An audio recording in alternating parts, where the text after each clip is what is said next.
Obelisks. These great tapering stone pillars that today can be seen across the world, from New York to London to Rome to Egypt. And it was ancient Egypt that was the origin point for these iconic monuments. That is what we're going to be exploring today. The story of obelisks in ancient Egypt. Why they were built, how they were built, and how popular these monuments became for people throughout history. It's The Ancients on History Hit. I'm Tristan Hughes, your host. Joining me today are Dr. Stephen Snape and Professor Joyce Tilsley, two wonderful Egyptologists who are also husband and wife. Now, every once in a while we release special episodes that feature not one but two interviewees, and Joyce and Stephen felt like a great combination to talk about obelisks.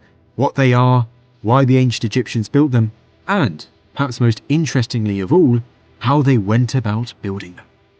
As you're about to hear, there's some really interesting information surviving from Egypt that has revealed these amazing insights into how these great monuments were created and how big a task it was.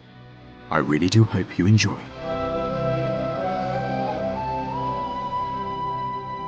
Stephen, Joyce, it is a pleasure to have you both on the podcast for the first time ever. The husband and wife of Egyptology. Welcome. Thank you. Thank you. Good to be here. The topic we're talking about today is obelisks. We've done the Great Pyramid with yourself before, Joyce. We've covered ancient Egyptian gods and goddesses. But I've always been fascinated by obelisks because, in Britain at least, you always seem to see them in every village, town and city today. But their origin point is ancient Egypt thousands of years ago. Yes, absolutely. They're a classic Egyptian artifact. You know, if you think about ancient Egypt, you think about pyramids and you think about obelisks. And yes, but actually people don't know a great deal about them. They're well worth exploring. And so what do we mean by an obelisk? No such thing as a silly question. I mean, what kind of shape should we be thinking of? Okay, well, the classic obelisk has a square base. It is tall, tapers very slightly as it goes up, then dramatically goes to a point at the top in a small pyramid or pyramidion. So you should be thinking of something which is classically very tall, has four distinct sides, which in most cases were decorated with either scenes or more particularly Egyptian hieroglyphs, which tell us a bit about who built them and what they were for. And is that tapering, is that an important part of the whole process? Yes, absolutely. Another important part is it's made from one block of stone in its classical form. I mean, today people build things out of masonry and call it an obelisk, but in ancient Egypt, it would be one block of stone.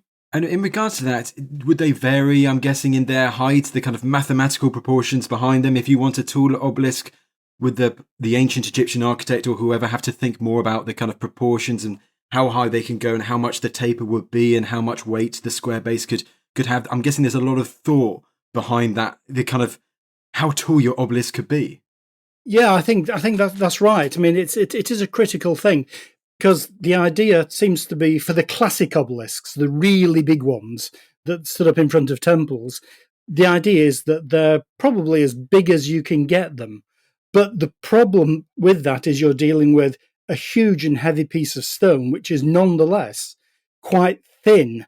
So it's got problems in terms of transporting it, putting it up in place. It's something which is, there's a bit of a paradox in a way that it's something which is huge and heavy, yet also really quite fragile. So, yeah, when it comes to planning the size of the obelisk, the sort of factors which need to be borne in mind is, get it as big as you can, but make sure it's not so tall that it becomes too narrow, and therefore you've got problems of it perhaps snapping or breaking as you're transporting the thing. So I think it needs a lot of thought, particularly, as I say, for the classic really big ones, which were designed to be seen for huge distances and erected in front of temples. Yeah, because if you're a king who wants to erect an obelisk, you're doing this to show that you have absolute control over your environment and your workers and everything. So you absolutely do want to have it as big as you can get it because you want to impress everybody. But as Stephen says, there's a huge problems involved in this.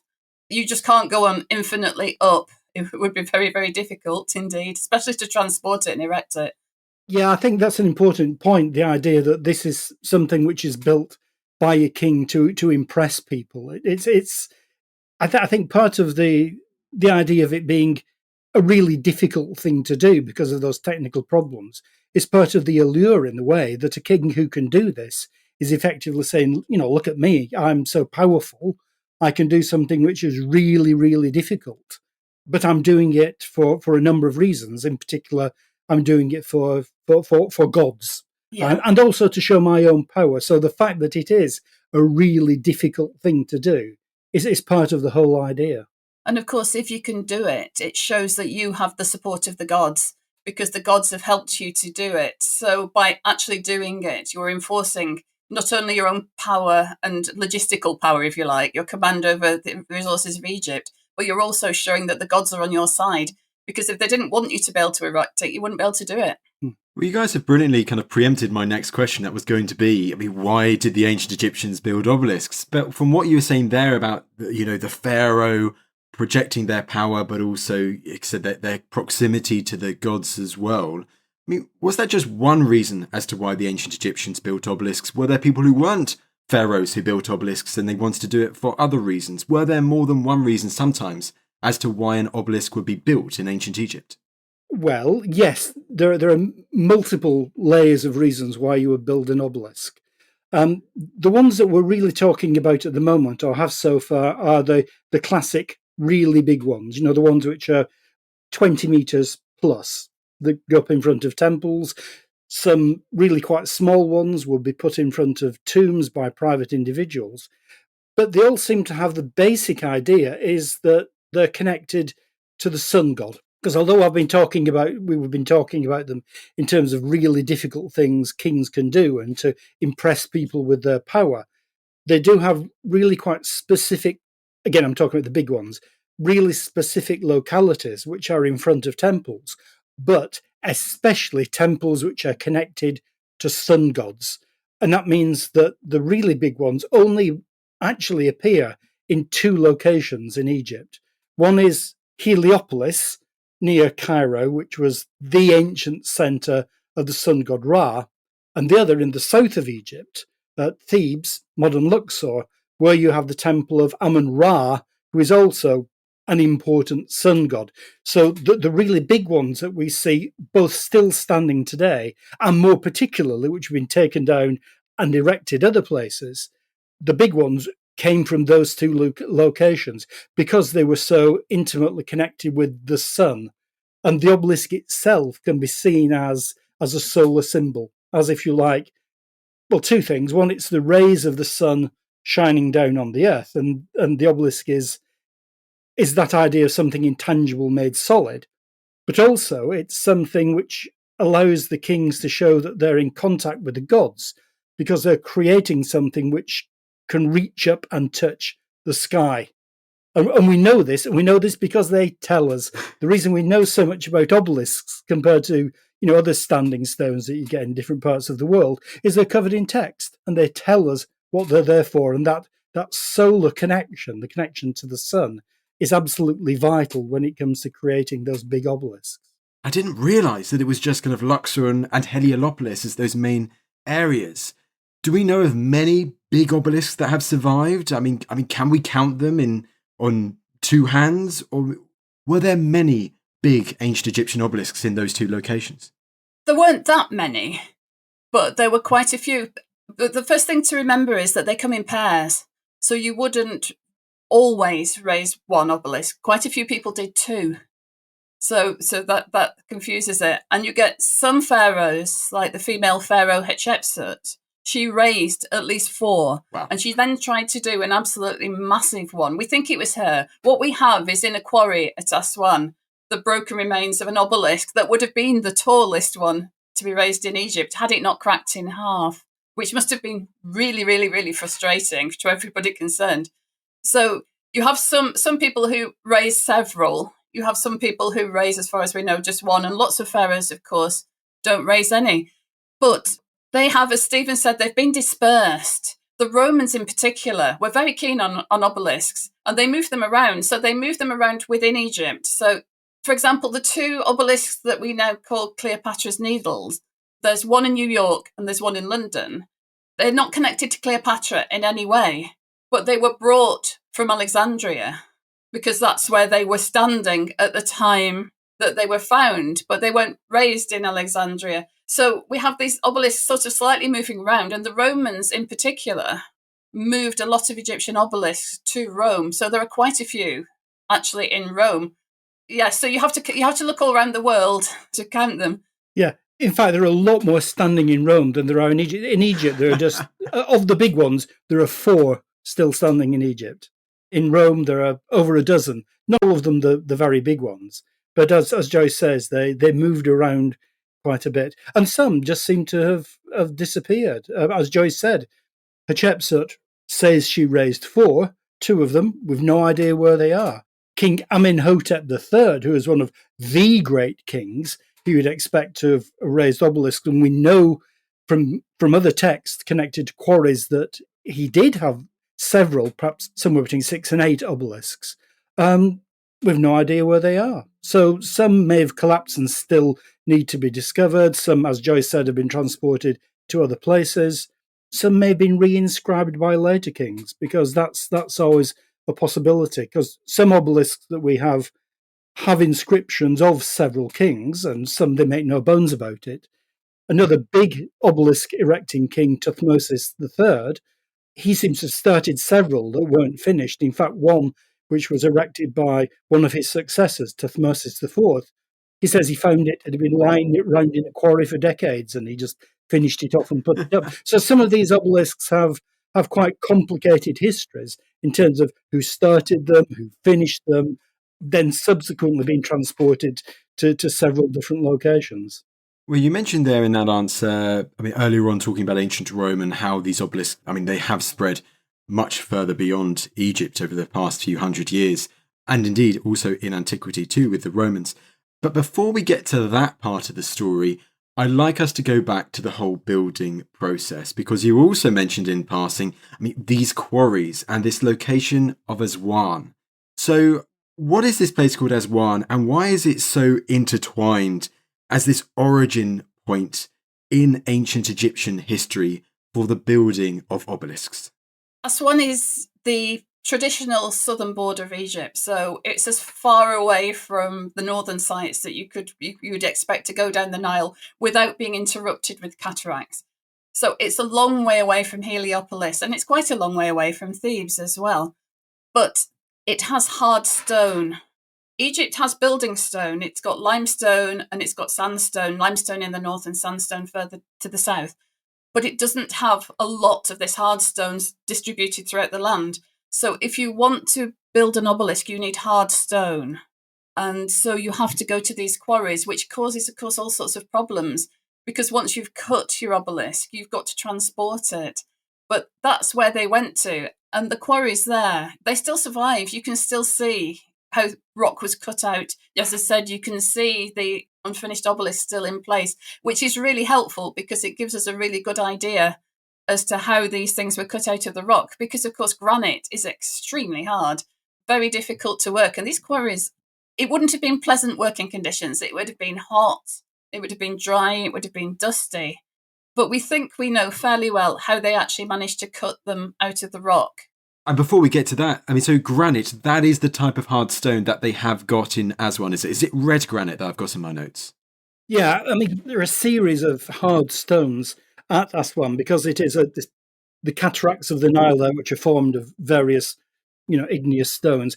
Granite is the classic one there, and it's targeted partly because it is so hard, and because, as Joy said, Egyptians have plenty of building stone, sandstone and limestone, but you're not going to be able to create something, as we said earlier, so tall and thin without the risk of cracking with those sort of stones. So you need something which is very, very hard, although part of the problem that comes with granite is also very brittle. But at the same time, one of the important things about granite, as you said, it's its colour. There are different types of granite, but the red granite is the classic one.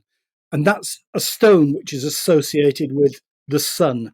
There are a number of coloured stones that the Egyptians associated with, if you like, solidified sunlight is one way of putting it. Another one is red quartzite, which is found in the north, but that's much more granular stone. The other good thing about granite is, of course, if you can work it properly, you can get a very smooth finish, which is perfect for inscribing high quality hieroglyphic texts. So for those reasons, granite is the ideal stone. But then that gives you problems about how do you get the thing out of the ground? How do you create something from something which is so intractable material? What do we know then about their tools? If you're a worker in one of these quarries, or you're overseeing these workers, and you get an order from the pharaoh wanting a new, big, state-of-the-art obelisk, I mean, what tools have you got at your disposal with your workers to try and then carve out one of these, monster monuments? Well, not much at all. You're not going to be able to use chisels and saws to any great effect on granite. It's quite hard. It looks as if the way it was done is that it was marked out in the ground. So you'd mark out your obelisk, and then you would clear what would be the top surface of the obelisk. And then you'd work down the sides to sort of cut out the shape. But the way you would do that is to get an even harder stone, a stone ball, and just basically use it as a hammer or a hammerstone, either to hit it or to just drop it onto the ground. And eventually, with a lot of manpower and a lot of hours doing it, you would be able to cut down alongside the obelisk shape that you want. Once you've you've been able to go down the side, then you have to undercut it, which must have been terrible. You'd have to be, I think, swinging it or harnessing your diorite stone balls to hit it. And you would have to start packing it at the same time to make sure it didn't collapse. And eventually, you would end up, if you did this, with an obelisk resting on stone pillars. You would leave some pillars in place, but unpacking as well. And eventually, then you would knock away. Well, it sounds quite quick, but it wouldn't be. You would cut away your stone pillars, and you would end up with your obelisk lying in a trench that you're working in the trench round it, with packing around it as well. And then you have the problem of lifting it out, which is a whole new problem, but it's not a fast process. But having said that, Hatshepsut cut 4 or 5. It's perhaps faster than we imagine that it would have been. The key issue here is, as Joe said, is there's no real super sophisticated technological fix here. There's no super material they're using. It's just these hard dolerite balls that they find in the eastern desert, which is just a stone that's harder than granite. And as Joe says, you just get loads of people and bash away at it. And that's the only way to deal with a stone which is so hard. Find something a bit harder and just walk away till you release it. But again, as Joe said, if you get large numbers of people involved, you could do it relatively quickly. I mean, Hatshepsut herself says on the inscription on the base of her obelisk that it was 7 months in the quarries. So she says when she started, when it finished, and it was 7 months, which isn't too bad, really, considering, you're dealing with an obelisk which is, say, 30 meters in height, and it's made out of granite. And I guess part of the problem is getting people around it. As Joy said, you've got these trenches and you're just bashing them out. It's getting enough people in that space and just having them all day, every day, whacking the ground with these heavy stone balls. Yeah, you've got to cut a trench big enough to fit people in. So it's not just cutting the obelisk that's the problem, it's cutting the trench around the obelisk.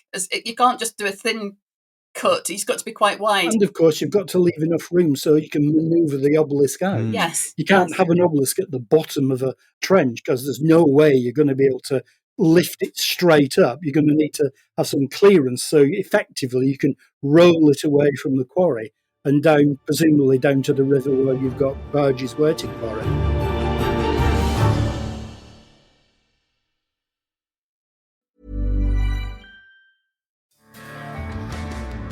What started the Civil War?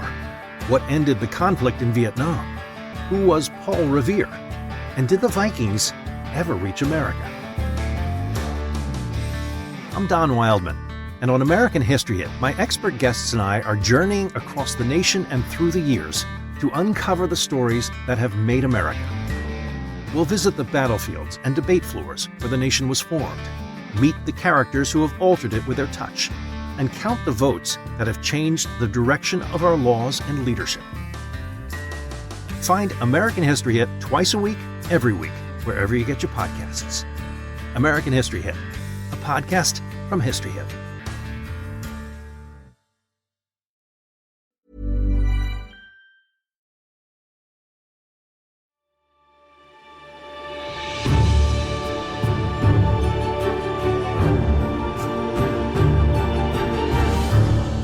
What is quite interesting to me, and this is a very, I guess it's perhaps a bit of a different angle, and it's nowhere near the same size, I think, but it's still an interesting kind of activity that would have included lots of workers, is that I went to Orkney a couple of years ago, and I was at the Ring of Brodgar and learning about where they got those standing stones from, which was from a quarry which was some 7 kilometres away, and we went to that quarry where they found it, including you can go to that hillside and see the remains of an unfinished standing stone that never made it out of the quarry, similar to this unfinished obelisk you find at Azwan. But hearing about that in the Stone Age some 5,000 years ago, how they also just used a big hammerstone and just hit away at it, at the kind of horizontal block of stone on the hillside until it gave way and then moved it down. It's funny how with the ancient Egyptians as well, it's a similar kind of thing, just bashing it out for a long time, which also makes me think of the noise. If you were traveling down the River Nile and past that, you'd be able to hear the work of these workers, from dawn till dusk, just hitting your stone against the red granite for days and days on end. It must have been quite something just to hear.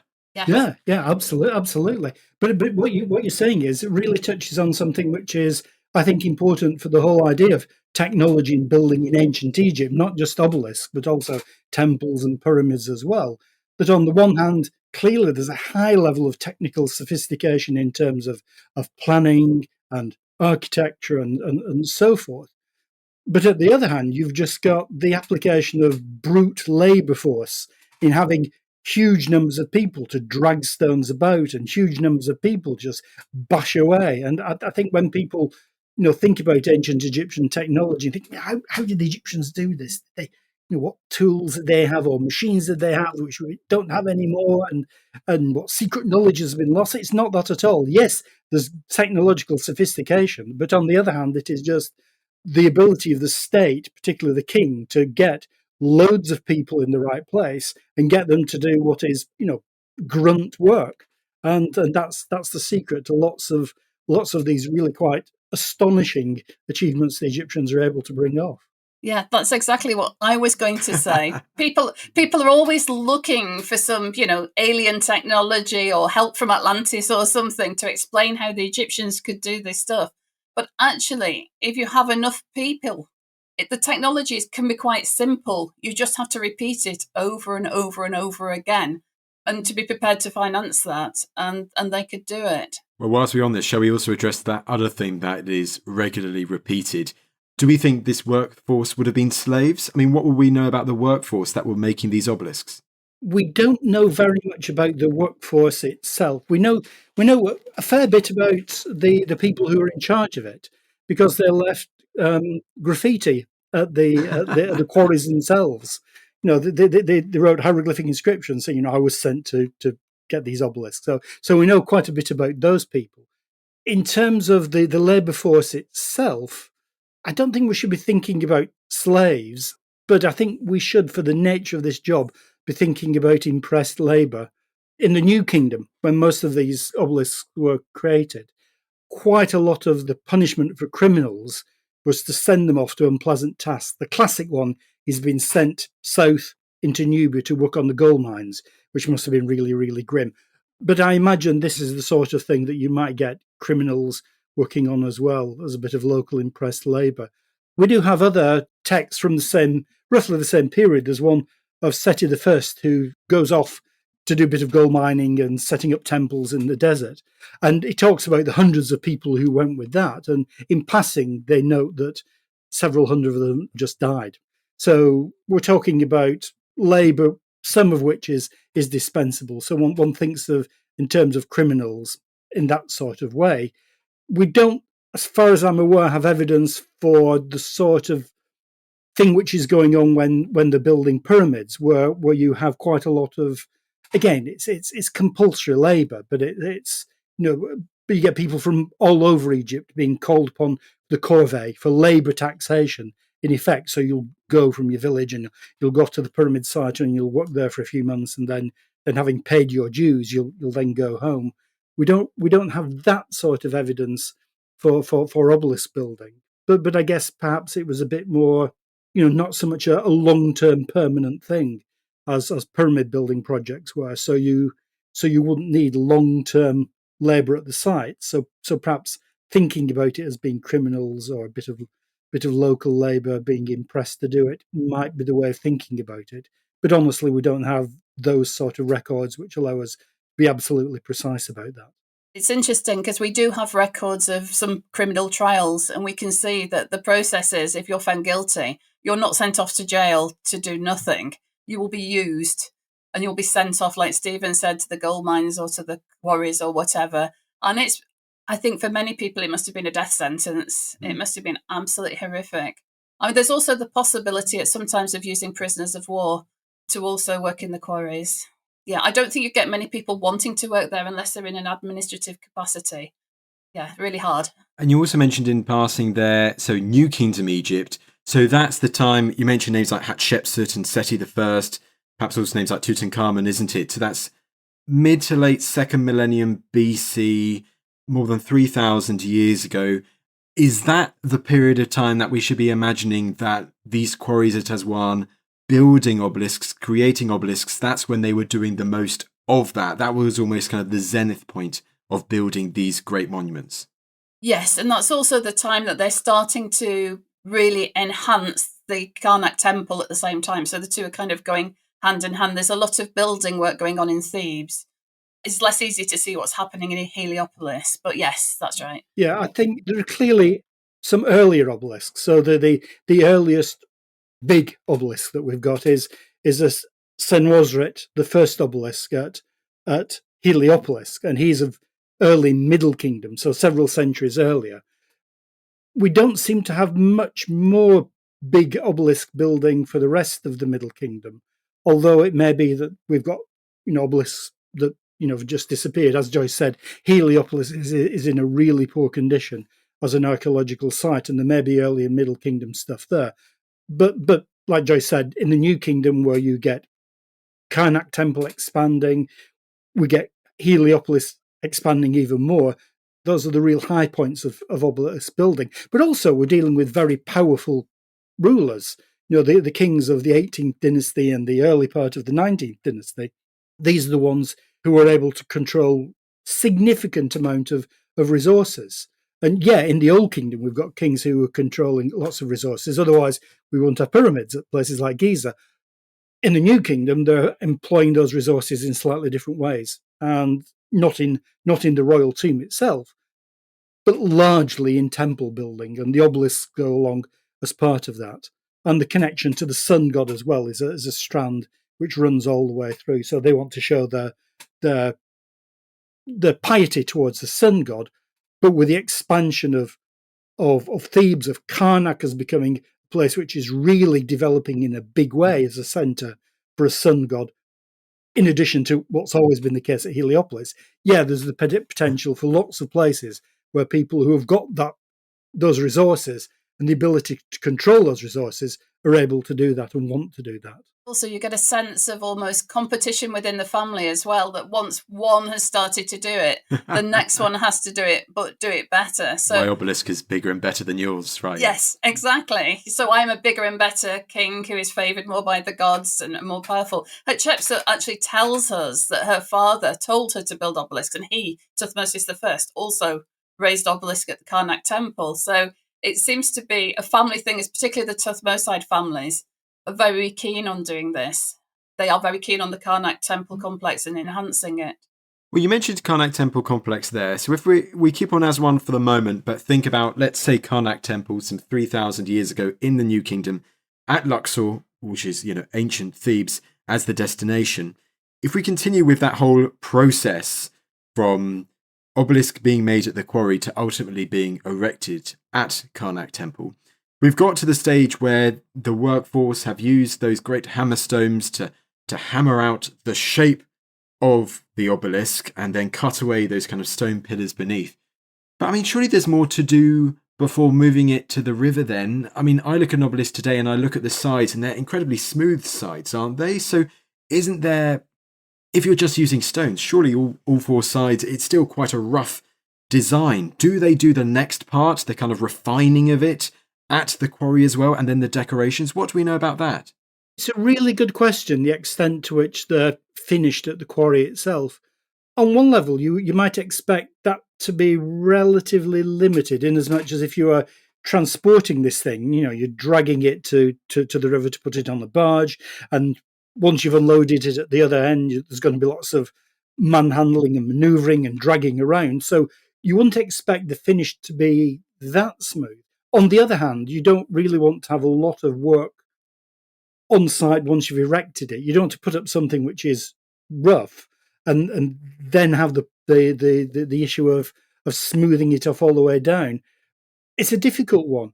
The best evidence, one point of evidence we have is in the temple of Deir el-Bakri of Hatshepsut, where she illustrates the moving of obelisks. And the ones on those are depicted as though they are finished. But whether that's artistic license, so you can see on the picture what it is that's been shown or not, is unclear. So I think that's a really good question. I think a significant amount of finishing has to take place before you erect it, but probably the final finishing itself is carried on once you've got the obelisk up. The other thing that we haven't mentioned about these things is that the really big ones, the really important ones, had significant amounts of gold covering them. Ah, okay. Whether it was the whole thing or whether it was just the top half is a subject of much debate, because none of it survived anymore. It's been stripped off in the past, but significant amounts of gold would have been put on these things. And of course, that can really only happen, the plating of the obelisk, once you've got it up. So, I think the short and, I suppose, in a sense, unsatisfactory answer is I expect as much as could be done before it was erected was done, because everything's going to get more difficult once the thing's up in place, and you'd have to erect scaffolding around it to work on it, and you want to do that as little as possible. Yeah, particularly as they're right in front of temples. There is not a lot of room around these once they're erected. And also, the procession of the obelisk as it makes its way towards the temple and is raised is a very big event. Hatshepsut, again, she illustrates this in her mortuary temple. You can see that the barges are processing with the boats on them and so on, and people are cheering, and then they arrive and she dedicates them to her father. So you probably want it to look quite respectable when it arrives. But again, it's difficult to tell from the art, of course, because they show us what they want us to see. They don't necessarily show it as it was. But I would imagine, unlike maybe a sculpture where you might be tempted to do more finishing touches when it's in its final location, with an obelisk you might do perhaps more before it gets to the temple. So you mentioned being dragged onto boats. So are we thinking like rollers with lots of workers trying to make them get down to a river, and then they're loaded on, or with cranes or something, onto big kind of barges that could handle the weight? I mean, what do we know about that part? Well, I think what you would do is you would try to get the water as close to the obelisk and the quarry as you can. So if you could cut a canal that went straight to the obelisk, that would be ideal. But it's not always going to be possible. It's going to be transported by water. If they didn't have the Nile, they wouldn't be able to do this. It couldn't be done over land. It needs to be water transported. But having said that, even that is a very complicated process, because you have to have big barges. And Egypt doesn't have big trees to make big barges from. So you have to get hold of wood, probably from Lebanon, to be able to build your barges. So it's another logistical aspect to it. You've got to have enough rope. You've got to have wood, possibly for sledges and things to help, or make roller type devices as well. But you definitely need wood for the barges. And then, of course, you need the boats that are going to tow the barges as well. So it's not just the man force and the quarry. All this has to be planned as well. And it would be very expensive to create a boat like that.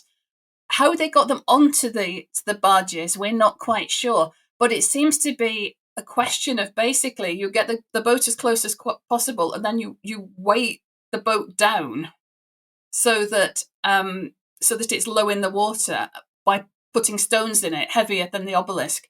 And then you have the obelisk, you've undercut the obelisk, if you can do. You raise the boat up under the obelisk and sort of manage to get it onto it that by removing the ballast that you've put onto the boat. I'm being a bit vague about this because nobody really knows these things that people have tried, people have described it. The Romans have described doing this, and people who've moved them in modern times or fairly modern times have also described how they do it. And it seems to be pretty much the same process, but it's not at all simple to do. So that in its own right, it would be so awful if you got your obelisk and then it ended up in the river. That would be terrible. Can you imagine if there are some obelisks actually at the bottom of the River Nile that just, the barge just collapsed or something like that, and then that poor person has got to go to the pharaoh and say, sorry, we've lost your obelisk in the River Nile. Yeah. It wouldn't surprise me in the slightest if there were plenty there at Azwan. I mean, what Joyce has just pointed out is one of the things about the technology of obelisks is there are things that we know and there are things that we definitely don't know. And we know they use barges because they depict Hatshepsut shows us these big barges being towed by towboats and the obelisks are on them. Exactly how the obelisks are on them is a matter of some debate, but we know they had barges. We know that because of the size of the things, it has to be, you have to minimize the travel over land as much as possible because that's going to be really, really difficult. So we know they had barges. That much is clear. Exactly as Joyce said, how they got them on the barges, we have to speculate. And what we speculate even more is how they got them off and got the obelisks up in their final location, and that we absolutely don't know. So that was going to be my next thing. Was going to be once they've got it to the site, then they've got to get it 90 degrees. Well, they've got to erect it, don't they? They've got to get it absolutely straight, and that is something I guess almost like people think about how they built the pyramids. I mean, it's another kind of mathematical.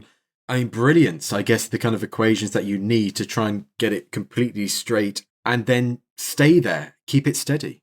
Yes. And unfortunately, I've mentioned, and Stephen's mentioned, that Hatshepsut does illustrate the cutting of her first two obelisks to a certain extent, and they're on her mortuary temple walls, but she doesn't show these vital bits, possibly because she would expect everybody to know them and didn't find them at all interesting. So we're sort of left floundering a bit. Not everything she shows us is entirely accurate. For example, if you look at her barges, it looks like that she's got ultra long barges and has got two obelisks end to end, which is almost certainly not how you would transport them. But I think she's doing that so you can see there are two obelisks. Because if you showed one behind the other, it wouldn't be as obvious. But if only she'd shown actually the erecting of these things. Again, people have experimented in modern times to try and do it.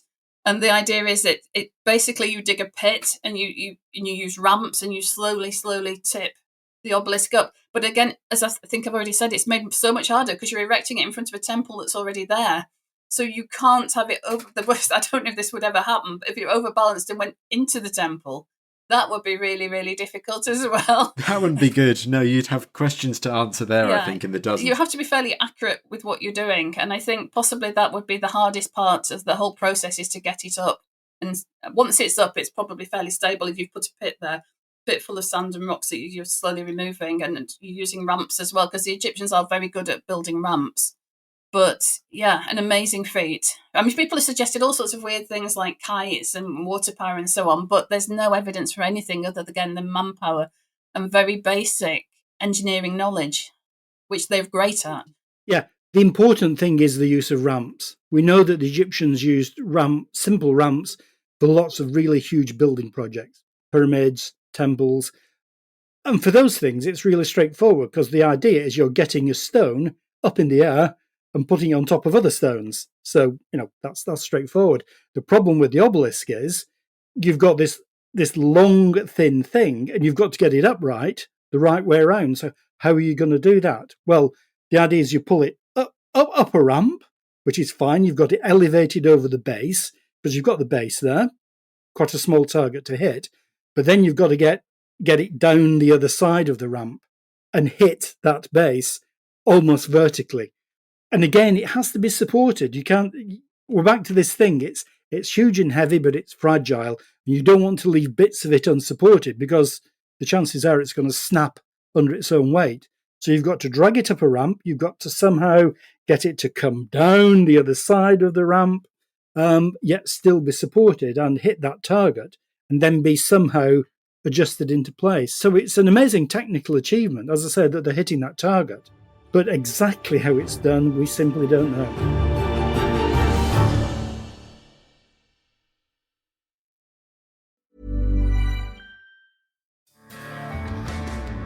What started the Civil War? What ended the conflict in Vietnam? Who was Paul Revere? And did the Vikings ever reach America? I'm Don Wildman, and on American History Hit, my expert guests and I are journeying across the nation and through the years to uncover the stories that have made America. We'll visit the battlefields and debate floors where the nation was formed, meet the characters who have altered it with their touch, and count the votes that have changed the direction of our laws and leadership. Find American History Hit twice a week, every week, wherever you get your podcasts. American History Hit, a podcast from History Hit.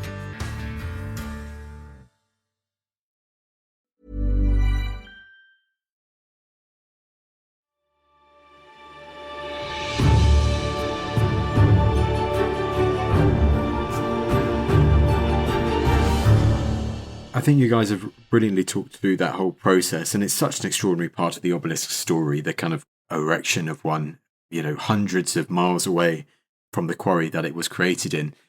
I will also kind of use as a bit of an Easter egg, maybe, or for anyone listening who will be planning to go to Carac Temple in the future, because I remember being shown this a couple of years ago when I went. I think it's in just before the Hypostyle Hall. If you go to the left, you can see the tip of an obelisk that is on its side.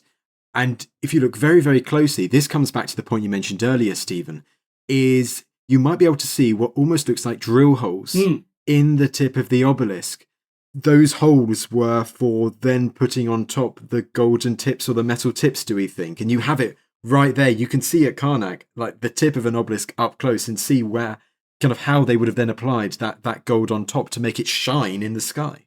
Yeah, absolutely. And not just the tip. On the upper part as well, as I say, it's a matter of some debate as to how much of the shaft was covered in gold, but at least the top half was.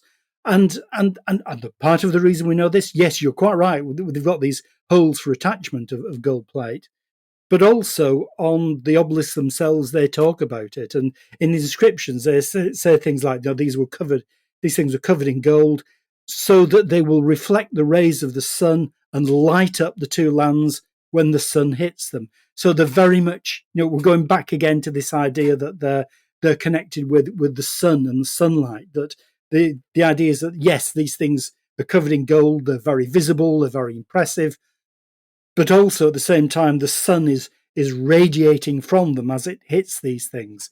So again, it ups the level of how impressive these things are and how much they are connected to the sun. They're linking heaven and earth. That's one of the things they're doing. The two lands, are they Upper Egypt and Lower Egypt? Those Upper Egypt and Lower Egypt. So essentially by two lands, they say the whole of Egypt. Now that's obviously a bit of an exaggeration, but these things would have been visible from considerable distances. It's kind of a reminder that we've been talking about the technology, which is really important, but the whole thing is it's also a religious rite, if you like, cutting the obelisk and transporting and everything. It's all a religious offering to the gods. So, and we tend to sort of overlook that aspect of it. But that's a really important aspect of it too, to the Egyptians, to get that aspect of it right. If we now move on to the last part of the chat and kind of focus more on the legacy of these obelisks, of these monuments, if we first of all keep in antiquity, how did other ancient civilizations, how were they influenced by these structures that would have, word would have spread about their creation, what they looked like? I went to Petra recently and they have these kind of stone, similar design to obelisks on some of their tombs and on high points, but I think they're called nephishes.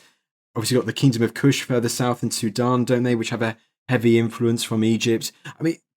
Does the idea of the obelisk, does it get transported far and wide across the ancient world? I think it's really difficult to tell to a certain level, because a column is a column and lots of civilizations have columns. So I think we have to be careful not to imagine that everything that is long and thin is directly influenced by the Egyptians. But it's clear. Certainly Egypt towards the end of the dynastic age was ruled by Nubian pharaohs who took the obelisk back home. So yes, that there's a clear evidence of influence there. Neighbouring obelisk-like structures Are they influenced by the Egyptians but have a different meaning? Are they obelisks? Are they a form of column? It's really difficult to tell. But what we can tell is that the Romans were very, very struck by obelisks, and they took them back to Rome with a lot of difficulty. And it's they too actually regard the ability to raise an obelisk, even though they've not cut it. It again shows that they are a powerful ruler too. That they're using it for exactly the same purpose. They're not necessarily using it to worship the sun, but in that aspect of it, to demonstrate how great they are, they're doing that too. And then from people are picking this up from Rome, the Romans then also start occasionally making their own obelisks, and it sort of radiates out from there, I would suggest. And then we get another phase later of people, when people start to travel to Egypt again, picking up on the idea of the obelisk, and you get it again becoming important in the West. Do you then see that? I mean, after Alexander the Great, we'll get to the Romans, and absolutely as kind of almost going full circle from the beginning of our chat when you mentioned obelisks in Rome. But of course, following Alexander the Great, you also have the Hellenistic Greeks in charge of Egypt as well, with the Ptolemaic dynasty, ultimately ending with the famous figure of Cleopatra. Are they also interested in these obelisks? You know, these things that they see in front of these old temples, and also with the Ptolemies really kind of wanting to show themselves, yes, Greek on one hand, but also kind of respecting Egyptian culture and portraying themselves as traditional Egyptian pharaohs similar to Tutankhamun. Are they also interested in obelisks too before the Romans arrive? They're certainly interested in ancient Egyptian culture. It's funny because, you know, the film, the Cleopatra film with Elizabeth Taylor, and the way it's been filmed, that ancient Alexandria is dotted about with random Egyptian artifacts. And people used to laugh at that. But the more excavation that's been doing in Alexandria, particularly in the harbour, underwater excavation, it's becoming clear that actually, yes, they did move genuine Egyptian, already to them ancient artifacts, to their new city of Alexandria. But there's no real evidence that I know of that they were particularly interested in obelisks. There are Ptolemaic obelisks, but they're small ones. They're not interested in creating huge ones, whether that's because they're not interested, because they're not able to, for whatever reason. But it doesn't seem to be something that does interest them. There are small ones that they put up in front of temples, and you've got things like the Kingston Lacy obelisk, which helps with, you know, because it's got Ptolemaic names on it, it helps with translation of hieroglyphs. So there are obelisks, but not the big ones. No, the big tradition. I think they would struggle as well. If you're based in Alexandria, it's a big ask to get an obelisk. It could be done, but yeah, I mean we do have some obelisks moving around at that time, and I think, as you say, in Alexandria we do have some sort of genuine pharaonic monuments, including the movement of obelisks. Although the main ones that move there seem to be during the Roman period. You know, Augustus moves obelisks through Alexandria, but they don't really seem that interested in obelisks compared to what was going on in the New Kingdom. I mean, they're not that interested in ancient Egyptian religion, the Ptolemies particularly, are they? They have their own variants. So it might just not chime necessarily with what they want to use it for, but they're quite capable of taking it and using it in a different way. Yeah, I mean, another way of thinking about it is in the Ptolemaic period, you don't get really very much expansion at Karnak. You don't seem to have very much going on at Heliopolis. So those traditional ancient religious sites don't seem to interest them quite as much as other places. No, they've changed the religion to fit with their own particular beliefs, and it seems like the obelisk is not that important, even though it's a shape. They might use it. They're not using it in the same way, I don't think. No. So we get to the Romans, and as you mentioned, so they like moving some of these obelisks around, and a few of them are taken to Rome. Is it both big and small are taken to Rome? Because my mind will think, having done a previous interview about this, about the great Circus Maximus, the chariot racing hub of the Roman world, and I think almost as a symbol of their annexation of Egypt by Octavian, later the Emperor Augustus, that they have obelisks in the central area of the Circus Maximus too. So if you were a Roman walking through ancient Rome in, let's say, the 2nd century AD, would you see ancient Egyptian obelisks of all shapes and sizes? Well, not shapes, but of various sizes? Yeah, yes, you would. I think probably the bigger ones are the ones that you'd see primarily, because, as you say, I think they're being taken there as a symbol of Roman domination over Egypt. There's quite a lot goes on there in the Augustan and Julio-Claudian period. Yeah, Circus Maximus. Also, the Campus Martius, where one seems to be put up like an enormous sundial.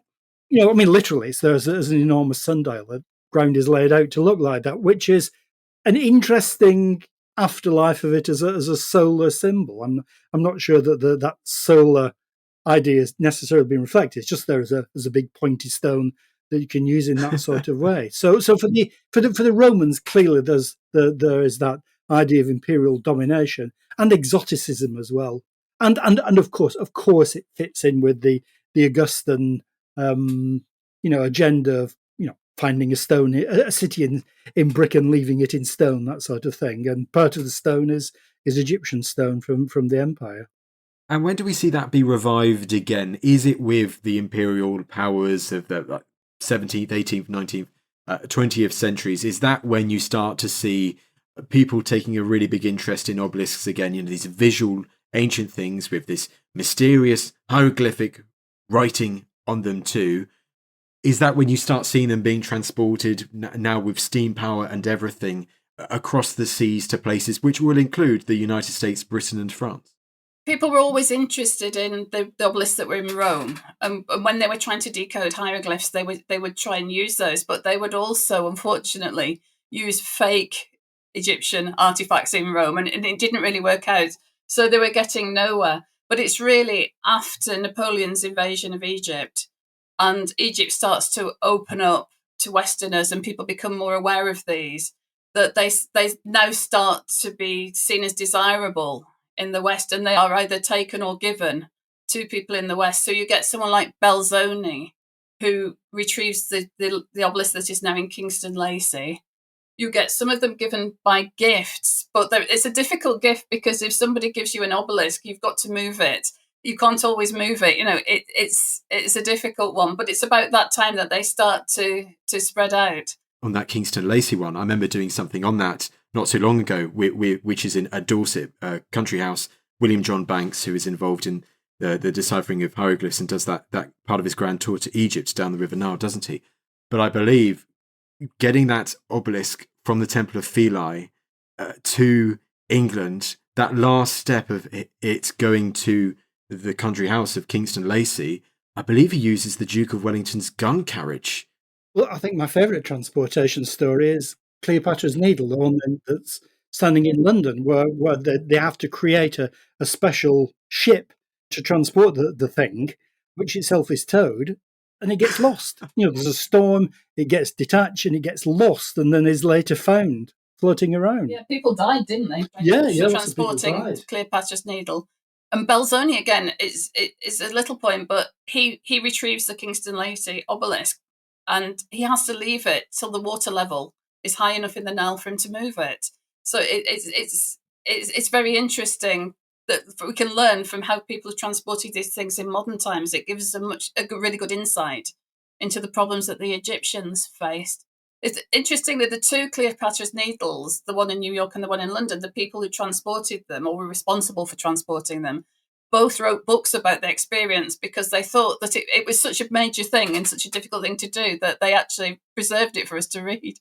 But I think we've got another phase as well that we need to mention, which is the Roman obelisks, because by the time of the Middle Ages, by the Renaissance, quite a lot of those had fallen down and had been rediscovered during sort of early archaeological explorations in Rome. And there's quite a phase there, particularly in the 16th century, of papal involvement of these things being rediscovered and re-erected in key places, what were now key places within Renaissance Rome. So that's why you see them appearing in these, in major Renaissance Baroque squares, because they're being re-erected in different places to where they were when they came over as part of that Roman appropriation thing. There you go. The papal impact as well. Well, it's really interesting because when sometimes people suggest that they should be sent back, and they've got such a history of transportation that where would they go back to? It's a really interesting dilemma. They have a life beyond their original life. Just being erected in front of the temple, you'd think that would be it, and they would stand there. Presumably the pharaohs who erected them would think they were there forever.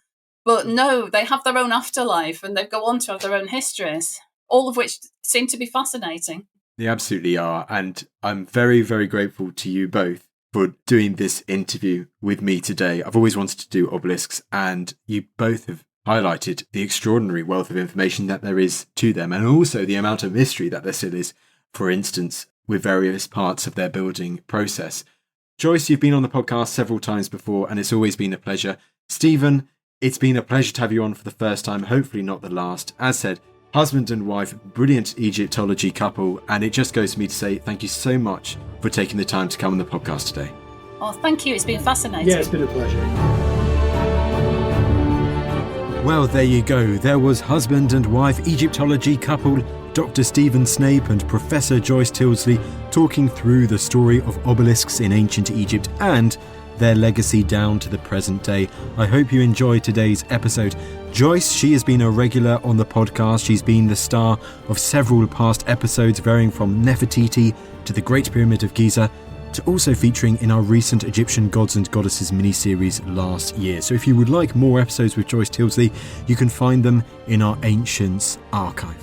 Thank you once again for listening to this episode of The Ancients. Please follow this show on Spotify or wherever you get your podcasts. It really helps us and you'll be doing us a big favour.